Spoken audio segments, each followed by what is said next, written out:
तो बड़ी खबर आपको बता दें, 7 अगस्त को महागठबंधन का प्रदर्शन, बेरोजगारी के डर से लोगों में आक्रोश, तेजस्वी यादव का बड़ा बयान। तो भाजपा सरकार पर तेजस्वी यादव ने बोला हमला, कहा कि पूरे बिहार में सुखाड़ है, सरकार कोई ध्यान नहीं दे रही। तो आपको बता दें, बिहार में बढ़ती महंगाई और बेरोजगारी और अग्निपथ स्कीम को लेकर महागठबंधन ने हल्ला बोलने का फैसला शुरू किया है और 7 अगस्त को पूरा विपक्ष बिहार में महंगाई और बेरोजगारी के खिलाफ सड़कों पर उतरेगा। तो सोमवार को इसकी घोषणा करते हुए राष्ट्रीय जनता दल के नेता तेजस्वी यादव ने राज्य सरकार पर हमला बोला।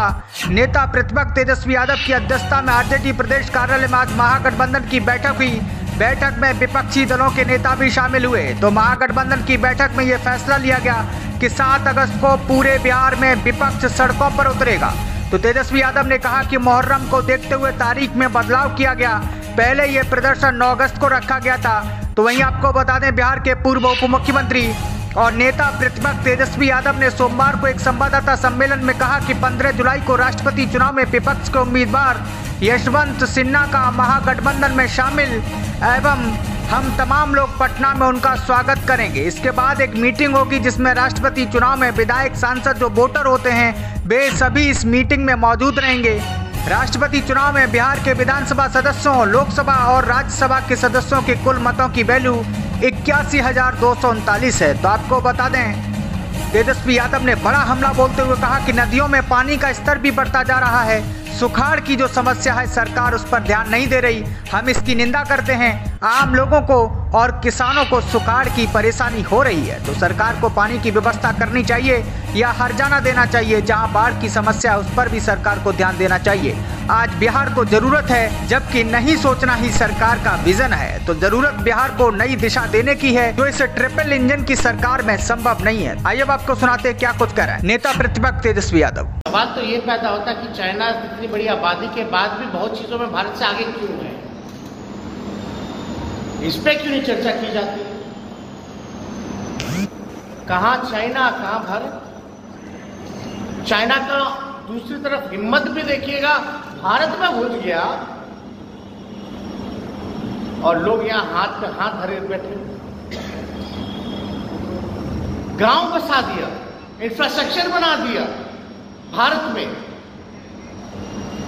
Economy wise, GDP wise, development wise हर एक क्राइटेरिया देखिएगा तो China after being a highest populated country still he is in several agendas में वो भारत से। लोकतंत्र में इस विषय पे डिबेट करने की आवश्यकता है। कैसे, अगर सचमुच समस्या है तो समस्या का क्या निदान होना चाहिए। लेकिन सवाल तो ये पैदा होता है कि चाइना इतनी बड़ी आबादी के बाद भी बहुत चीजों में भारत से आगे क्यों है, इस पे क्यों नहीं चर्चा की जाती। कहां चाइना, कहां भारत। चाइना का दूसरी तरफ हिम्मत भी देखिएगा, भारत में घुस गया और लोग यहां हाथ पे हाथ धरे बैठे, गांव बसा दिया, इंफ्रास्ट्रक्चर बना दिया भारत में। Economy wise, GDP wise, development wise हर एक क्राइटेरिया देखिएगा तो China after being a highest populated country still he is in several agendas में वो भारत से आगे क्यों। तो इस पे तो चर्चा होनी ना चाहिए। तो यानी एक तरह से चाइना ने ये भी सब, हम तो क्या बोले, I am open for it but it's a debatable thing.